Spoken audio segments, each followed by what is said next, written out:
지난주부터 디모데전서의 설교를 시작했습니다. 디모데전서를 포함해서 디모데후서, 그리고 디모데후서 다음에 기록된 디도서, 빌레몬서를 합쳐서 목회 서신이라 부릅니다. 하나님이 목사 개인에게 전하신 편지입니다. 하나님은 이러한 개인적 편지를 온 성도들이 볼 수 있도록 성경에 담으셨습니다. 그 이유는 무엇입니까? 세상에는 성경을 바로 전하지 않는 많은 사꾼 목사들이 있기 때문입니다. 하나님은 성도들이 진리를 분별하도록 하나님이 목사에게 명하신 것을 모든 성도가 볼 수 있게 해주신 것입니다. 하나님은 목회 서신을 통해서 성도들을 진리가 전해지는 교회로 인도하고 계신 겁니다. 목회 서신을 통하여 진리를 분별하는 우리 모두가 되기를 바랍니다. 디모데전서는 성경을 통한 교훈의 목적으로 시작합니다. 하나님은 당신의 사랑과 능력으로 하나님 자녀에게 청결한 마음과 선한 양심과 거짓이 없는 믿음으로부터 나오는 사랑을 만들고 계신다고 말씀합니다. 청결한 마음과 선한 양심 그리고 거짓이 없는 믿음이란 하나님과의 관계가 회복된 모습이에요. 하나님과 끊어졌던 구원 바깥의 존재가 하나님의 구원으로 하나님이 임하실 수 있는 마음과 하나님의 뜻이 기준이 된 양심과 진정으로 하나님을 신뢰하는 믿음을 소유하게 되어 하나님을 사랑할 수 있는 겁니다. 하나님은 이러한 구원의 이야기를 성경에 담아 성도들에게 주셨습니다. 따라서 교회는 성경을 통하여 구원의 이야기로 충만해져야 합니다.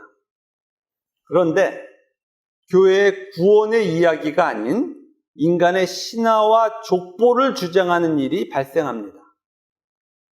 알곡이 아닌 가라지의 주장이 있는 거예요. 가라지는 스스로 율법의 선생이 되어 율법을 지키자고 주장합니다. 율법은 사랑이므로 의무로 짐을 지우는 것이 아닌데 하나님과 끊어진 자들은 율법이 무엇인지 모르기 때문에 율법을 의무로 지키는 것이라고 생각합니다. 율법을 지켜 신이 되자는 신화와 족보를 주장하는 거예요. 하나님이 율법을 주신 목적이 무엇인지 모르고 율법을 자신이 신이 되기 위한 수단으로 동원하는 거예요. 우리 디모데전서 1장 8절을 함께 읽겠습니다. 그러나 율법은 사람이 그것을 적법하게만 쓰면 선한 것인 줄 우리는 아노라. 아멘. 율법은 하나님이 율법을 주신 목적에 맞아야 선한 것이고 만약 그렇지 않을 경우는 악한 것임을 말씀하고 계세요. 즉 성경을 가지고 하나님의 말씀을 지키자고 주장하면 악한 겁니다. 자, 이러한 주장이 악한 것임을 1장 9절부터 11절까지 설명하고 있습니다. 9절부터 11절까지를 함께 읽겠습니다. 알 것은 이것이니 율법은 옳은 사람을 위하여 세운 것이 아니요 오직 불법한 자와 복종하지 아니한 자와 경건하지 아니한 자와 죄인과 거룩하지 아니한 자와 망령된 자와 아버지를 죽이는 자와 어머니를 죽이는 자와 살인하는 자며 음행하는 자와 남색하는 자와 인신매매를 하는 자와 거짓말하는 자와 거짓맹세하는 자와 기타 바른 교훈을 거스르는 자를 위함이니. 아멘. 이 교훈은 내게 맡기신 바 복되신 하나님의 영광의 복음을 따름이니라. 아멘. 율법은 옳은 사람을 위해서 세운 것이 아니고 옳지 않은 사람들을 위해 세운 것임을 밝히고 있어요. 율법을 지킬 수 있는 사람에게 이거 지켜라고 지켜야 할 내용을 가르쳐 준 것이 아니에요. 하나님을 반역한 자들을 구원하신 후에 하나님이 하나님 백성에게 목적한 것이 무엇인지를 알려주신 거예요. 율법을 지킬 수 없는 자를 향하여 율법을 지킬 수 있는 존재로 변화시키실 것이라고 하나님이 언약하신 것이 율법이에요.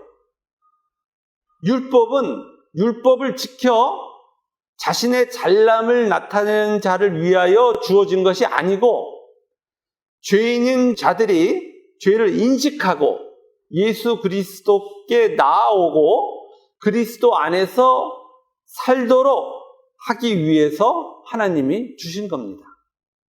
이러한 율법은 좁은 의미에서는 십계명, 조금 더 넓은 의미에서는 모세오경, 가장 넓은 의미에서는 성경 전체를 가리킵니다.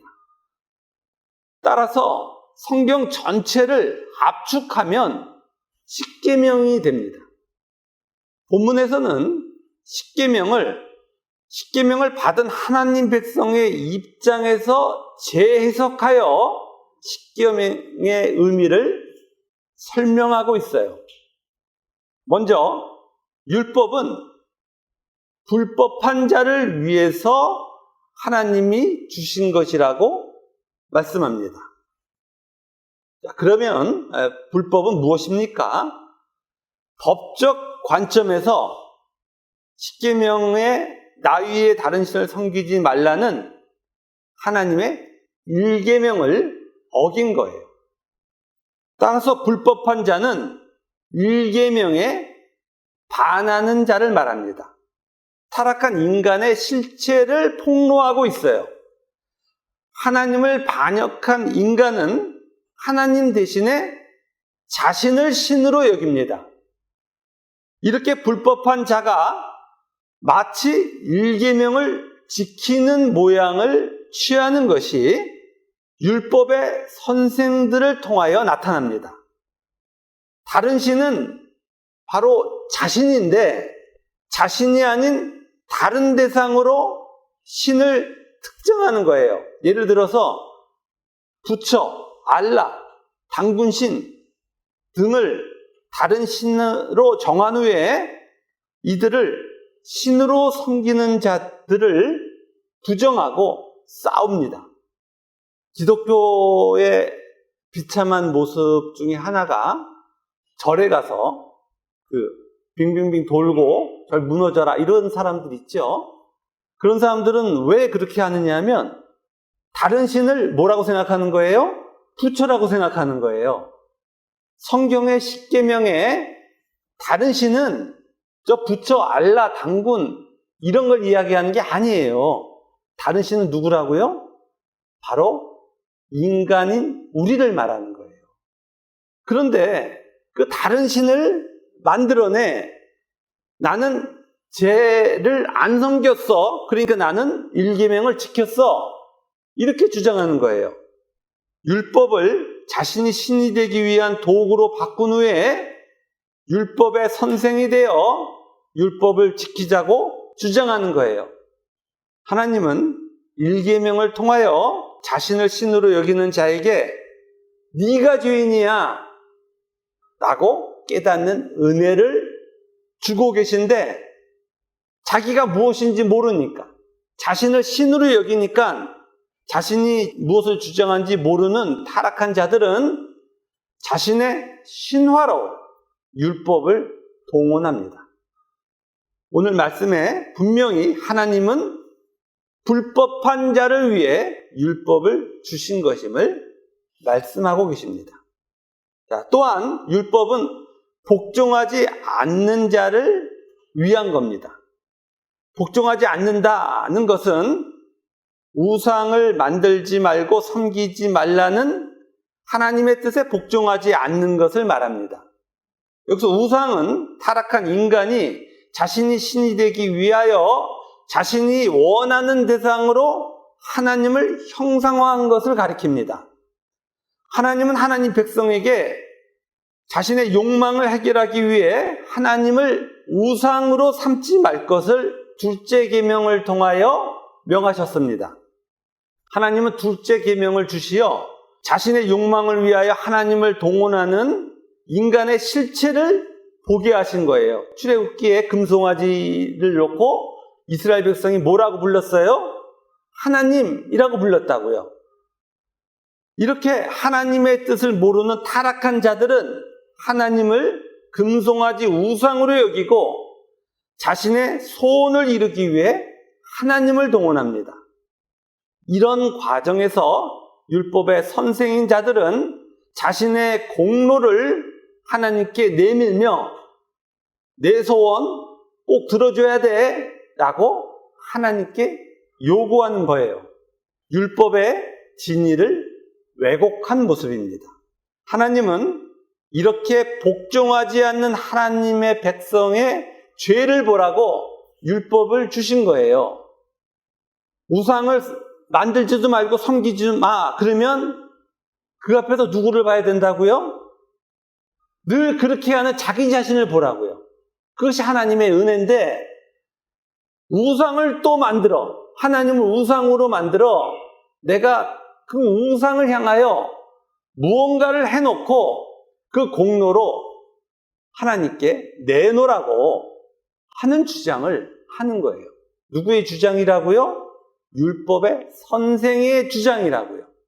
그것이 교회에 만연되어 있기 때문에 하나님은 디모데 전서를 통하여 그것이 신앙이 아님을 가르쳐주고 계신 거예요. 하나님은 이렇게 복종하지 않는 하나님 백성의 죄를 보라고 율법을 주신 겁니다.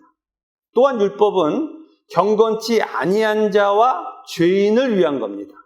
여기서 경건치 아니한 자는 헬라어 아세베스에 대한 번역이에요. 하나님을 무시하고 하나님의 뜻을 없인 여기는 자를 말합니다. 여호와의 이름을 망령되이 일컫지 말라는 셋째 계명에 반하는 자를 가리키고 있어요. 특별히 경건하지 않는 자에 대한 분명한 이해를 위해서 바울은 경건하지 않은 자가 죄인이라고 하는 것을 부연해서 설명합니다. 그 이유는 타락한 자들은 경건하지 않다는 것을 단지 하나님의 뜻에 조금 못 미치는 사소한 내용으로 취급하고 있기 때문이에요. 하나님은 타락한 자들이 하나님을 무시하는 경건하지 않은 상태를 죄라고 말씀하시며 율법의 선생들이 여호와의 이름을 망령되이 일컫고 있다고 밝히고 계십니다. 이렇게 하나님은 경건치 아니한 자와 죄인을 위해 율법을 주신 겁니다. 또한 율법은 거룩하지 아니한 자와 망령된 자를 위한 겁니다. 여기서 거룩하지 아니한 자는 헬라어 아노시오시스로 거룩하신 하나님의 영광을 훼손시키고 그 뜻을 받들지 않는 자를 말하며, 망령된 자는 헬라어 베벨로이스로 거룩한 곳을 범하는 자를 말해요. 거룩하지 아니한 것이 거룩한 곳을 범하는 것임을 부연해서 설명하고 있습니다. 거룩한 곳을 범하는 것은 거룩한 하나님의 안식을 지키라는 넷째 계명을 어긴 상태를 말합니다. 안식은 하나님이 하나님 백성에게 만들어주신 만족을 누리는 거예요. 세상은 안식을 뭐라고 그래요? 쉬는 것이라고 얘기하잖아요. 성경은 안식을, 하나님 나라에서는 안식을 하나님이 하나님 백성에게 만들어주신 만족을 누리는 것이라고 말씀하고 있습니다. 그러면 하나님 백성은 하나님으로부터 오는 만족의 넘침을 어떻게 누립니까? 우리 출애굽기 20장 8절 112페이지를 찾아가겠습니다. 출애굽기 20장 8절 112페이지입니다. 20장 8절부터 11절까지를 다 같이 한 목소리로 읽겠습니다. 안식일을 기억하여 거룩하게 지키라. 엿새 동안은 힘써 내 모든 일을 행할 것이나 일곱째 날은 내 하나님 여호와의 안식일인즉 너나 내 아들이나 내 딸이나 내 남종이나 내 여종이나 내 가축이나 내 문 안에 머무는 객이라도 아무 일도 하지 말라. 이는 엿새 동안에 나 여호와가 하늘과 땅과 바다와 그 가운데 모든 것을 만들고 일곱째 날에 쉬었음이라. 그러므로 나 여호와가 안식일을 복되게 하여 그날을 거룩하게 하였느니라. 아멘. 하나님 백성은 하나님이 주신 만족의 넘침으로 자기에게 속한 자들 모두에게 일을 하지 않게 합니다. 하나님이 주신 만족은 존재 영역, 자신의 존재 영역을 넘어서 흘러 넘치는 것임을 말씀한 거예요. 반면에 타락하여 자신의 더러운 욕망을 채우려는 자들은, 즉 율법의 선생은 교회에서 안식일에 타인에게 짐을 지웁니다. 존재의 만족이 넘쳐 지체들에게 사랑을 행하고 있어야 되는 자가 자신이 율법의 선생, 여전히 타락한 자, 하나님이 주신 안식이 없기에 이들은 하나님의 말씀을 하자와 하지 말자의 윤리적 행위로 바꾸고 하나님의 백성들에게 그 윤리적 행위를 하라고 명하며 그 윤리적 행위를 행한 공로를 통하여 하나님을 작동시키자, 이렇게 주장하는 거예요. 하나님은 이러한 주장이 있는 타락한 자들에게 넷째 계명을 주셔서 하나님이 주신 안식은 그런 게 아니야 라고 말씀하시는 거예요. 거룩하지 아니하고 망령된 자인 안식일을 범하는 자에게 하나님은 참 안식으로 인도할 것을 오히려 언약하고 계신 거예요. 자, 이렇게 하나님은 거룩하지 아니한 자와 망령된 자를 위해 율법을 주신 거예요. 자, 또한 율법은 아버지를 죽이는 자와 어머니를 죽이는 자를 위한 겁니다. 그래서 다섯 번째 계명은 부모를 공경하라입니다. 부모는 누구예요? 하나님이죠. 그런데 아버지와 어머니로 표현해요. 그거는 부모를 강조하는 표현입니다. 다섯 번째 계명과 같이 타락한 인간은 모두 하나님을 죽였습니다. 하나님을 죽였다는 것은 하나님으로부터 피조된 자가 하나님을 자신의 존재의 영역에서 삭제시킨 것을 말해요. 이러한 타락한 자들은 하나님을 자신의 소원을 들어주는 가상의 힘센 신으로 인식합니다. 하나님은 다섯 번째 계명을 통해서 바로 너희들이 날 죽였어, 하나님 백성이 하나님을 죽였던 사실을 알려주십니다. 물론 거듭나기 전에는 우리는 하나님을 죽였다는 사실을 몰랐습니다. 하나님을 죽였다는 것을 망각할 정도로 부패했던 거예요.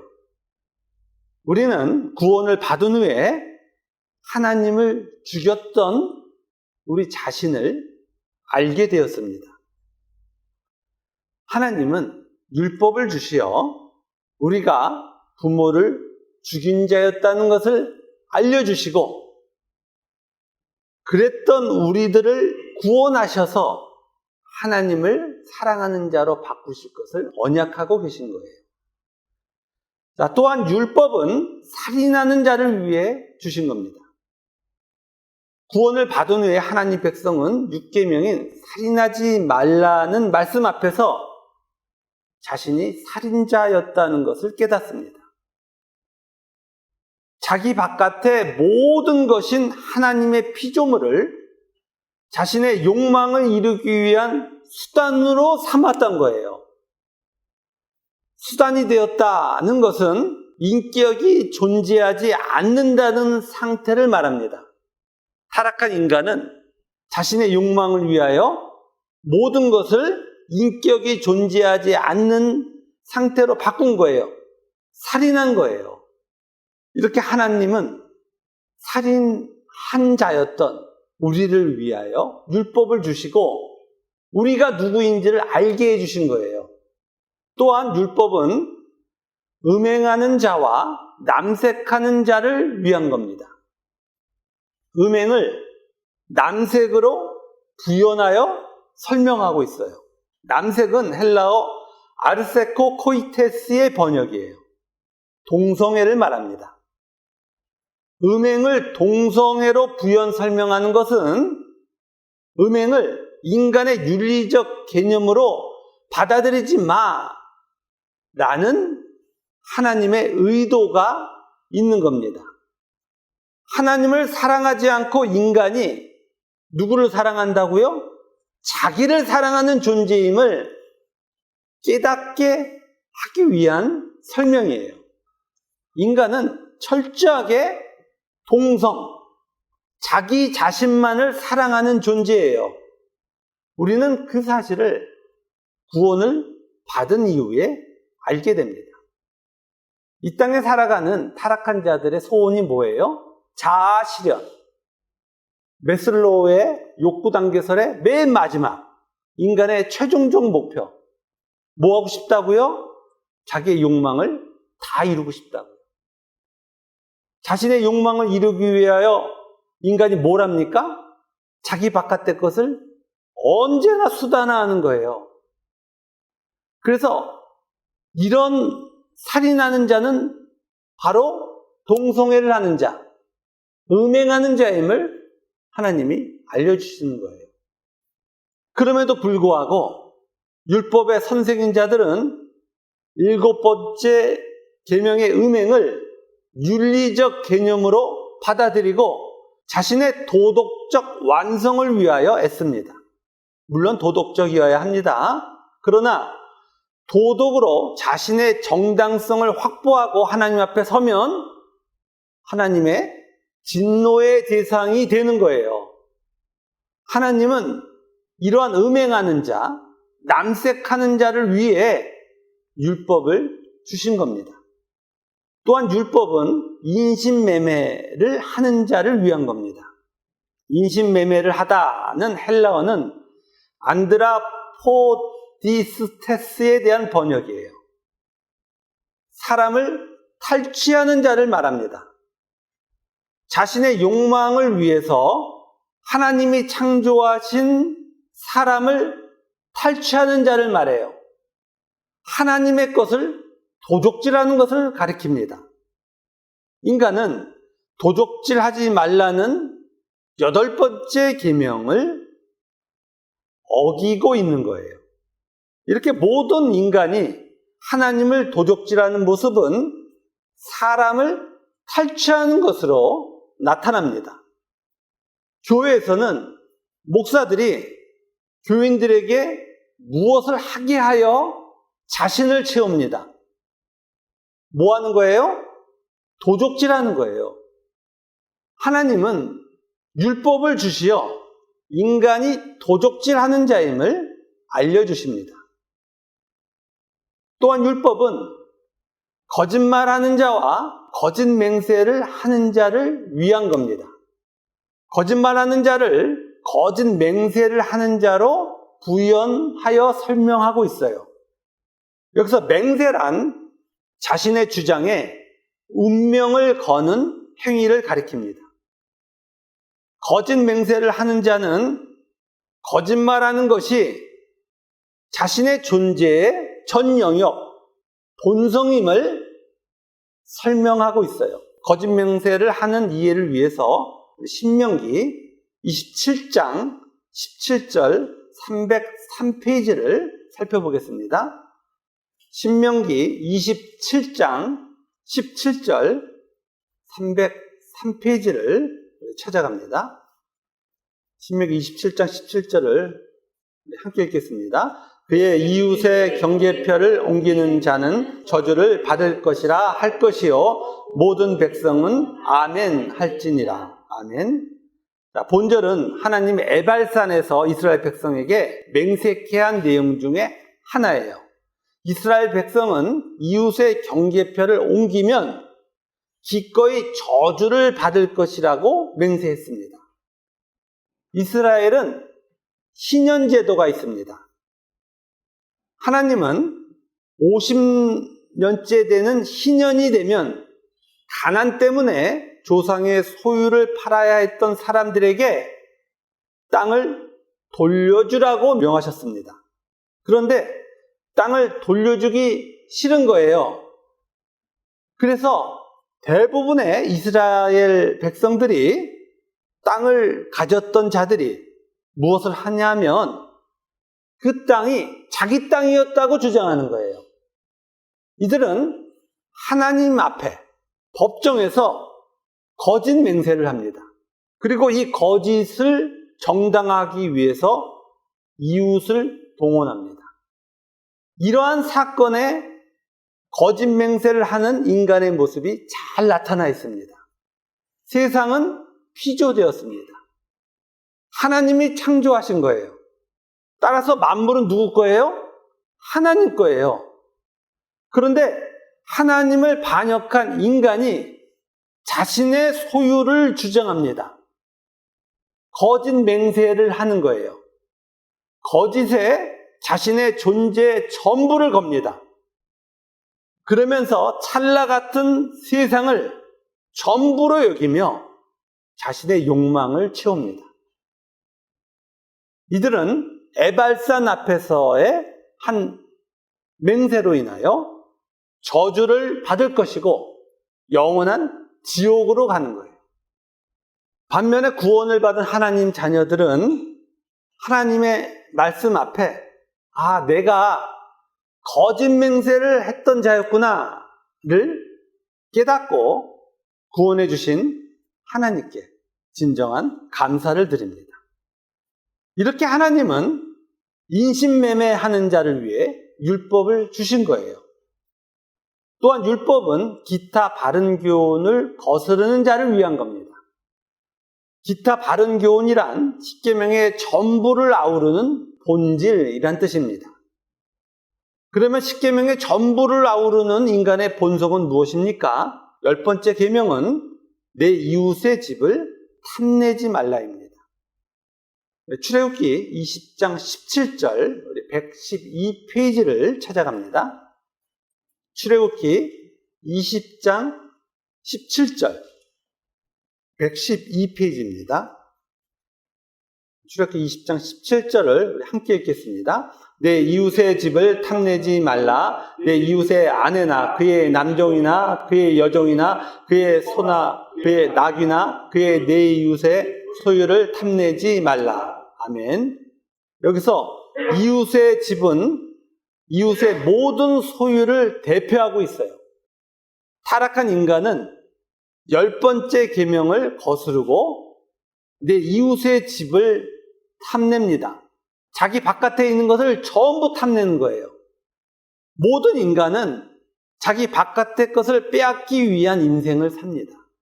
세상은 경기의 법칙을 정하고 빼앗는 것을 정당화시켰고 정당성을 확보한 인간은 자기 바깥의 것을 자기 것으로 삼기 위해 평생의 시간을 소비하는 거예요.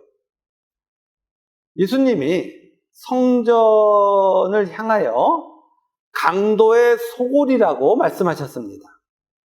교회에 오는 자들이 모두 하나님 것을 빼앗기 위해 자신의 열심을 동원하는 모습을 강도의 소굴이라고 하는 거예요. 인간은 욕망을 채우는 자, 욕망을 위해 탐하는 자임을 말씀하고 있어요. 하나님은 이렇게 탐하는 자, 즉 기타 바른 교훈을 거스르는 자를 위해 율법을 주셨습니다. 그러나 이러한 하나님의 말씀을 알지 못하는 자들은 하나님의 말씀을 동원하여 계속해서 하나님의 말씀을 지켜 하나님을 자신의 욕망의 수단으로 삼고자 하는 거예요. 그래서 율법의 선생과 율법의 선생을 따르는 자들이 교회를 더러운 인간의 행위로 채웁니다. 하나님이 교훈하시는 것은 율법을 의무로 행하라는 것이 아니에요.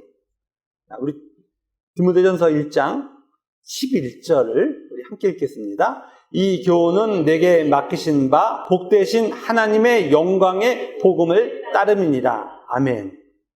성경을 통하여 하나님이 우리를 인도하시는 그 방향은 하나님의 영광의 복음을 따르게 하는 거예요. 율법은 반드시 복음으로 해석되어진 율법이어야 돼요. 즉 자신이 만들어낼 수 없고 오직 하나님께서 만들어주신 하나님 아들의 의를 말하는 거예요. 복음에 따르는 율법은 여전히 변화되지 않고 있는 자신의 죄를 보게 하고 하나님께서 만들어주신 의를 보게 하여 하나님을 향한 사랑으로 나아가게 합니다. 그럼에도 불구하고 타락한 인간의 본성은 십계명으로 대표되는 율법을 지켜내야 하는 것으로 받아들입니다. 자신이 전적으로 타락한 자라는 본성을 부인하는 거예요. 이들은 율법의 선생이 되어 늘 성경을 하라 하지 말라로 해석합니다. 성경을 하라 하지 말라로 해석하는 것은 악한 것입니다. 이걸 놓치시면 안 돼요. 우리의 본성이 성경을 읽을 때마다 어떤 좋은 말씀이 나오면 그래 이거 지켜야지. 그러면 큰일 나는 거예요. 그걸 지킬 수 있는 실력이 우리는 없다니까요. 그 앞에 우리의 죄가 뭔지를 깨달아야 돼요. 그리고 그 계명을 보며 말씀을 보며 하나님이 만들어주신 의를 보는 거예요. 이 말씀을 지키는 그 존재, 하나님의 아들의 모습이 내게 이렇게 생겼구나로 하나님 앞에 감사를 드리는 거예요. 그런데 그 말씀을 지킬 수 있는 아무런 의가 형성되지 않은 율법의 선생들이 뭐 하자고 덤비는 거예요? 그거 지키자고 덤비는 거예요. 성경에서 명하고 계신 율법은 단 하나도 인간이 지켜낼 수 없는 거예요. 그 이유는 모든 계명은 하나님 사랑이기 때문이에요. 하나님을 사랑하지 않는 자가 성경을 보고 그거 해야지 그러면 하나님을 어떻게 하는 거라고요? 음행하는 거라고요. 하나님은 어떻게 하는 거라고요? 살인하는 거라고요. 그런데 타락한 자들이 늘 율법을 잘못 해석하고 교회에도 그러한 잘못된 해석이 너무 많기에 하나님이 목회 서신을 주셔서 그것이 아님을 하나님 자녀에게 알려주고 계신 거예요. 하나님 자녀들에게 율법을 지키자고 하는 그곳에서 도망치라고 하시는 거예요. 율법을 지켜내 하나님 앞에 공로를 쌓자고 하는 것이 악한 것임을 알려주시어 진정한 복음으로 오게 하시는 거예요. 하나님이 전도하라고 말씀하시는 것은 타락하여 전도할 수 없었던 자에게 이제 도를 전할 수 있는 존재적 변화가 생겼다는 축복의 선언이에요. 그런데 이것을 전도해야지, 전도하는 게 뭐가 나빠, 이렇게 가면 어떡한다고요? 악한 거라고요. 이 디모데 전서의 말씀을 절대 놓쳐서는 안 됩니다. 인간이 자신의 타락을 부인하는 그 순간부터는 구원에 아무런 소망이 없어요. 하나님 앞에 자신의 존재가 얼마나 끔찍한 존재였다는 것을 아는 것으로부터 구원은 시작되는 거예요. 자신의 그 끔찍한 죄를 보며 하나님을 보는 자, 하나님의 그 은혜를 보는 자가 구원이 시작된 자인 거예요. 죄도 없고 하나님은 자기 소원을 들어주는 금송아지로 여기면 거기는 지옥인 거예요. 디모데전서는 반복해서 이 말씀을 이제 저희들에게 전해주시면서 우리의 그 끔찍한 악, 그 죄악, 하나님을 도구화하려는 그 악으로부터 우리를 건져내고 있습니다. 목회 서신이 너무 중요합니다. 설교가 반복되면서 설교를 좀 자주 들어주시고 이 기준을 갖고 앞으로 이후의 신앙생활을 하셔야 돼요. 그렇지 않으면 교회를 열심히 다녔는데 지옥 가는 일이 있는 거예요. 오늘의 말씀으로 성경의 교훈의 목적이 무엇인지 바로 이해하시고 진리 안에 있는 기쁨을 누리시는 우리 모두가 되기를 주님의 이름으로 축원합니다.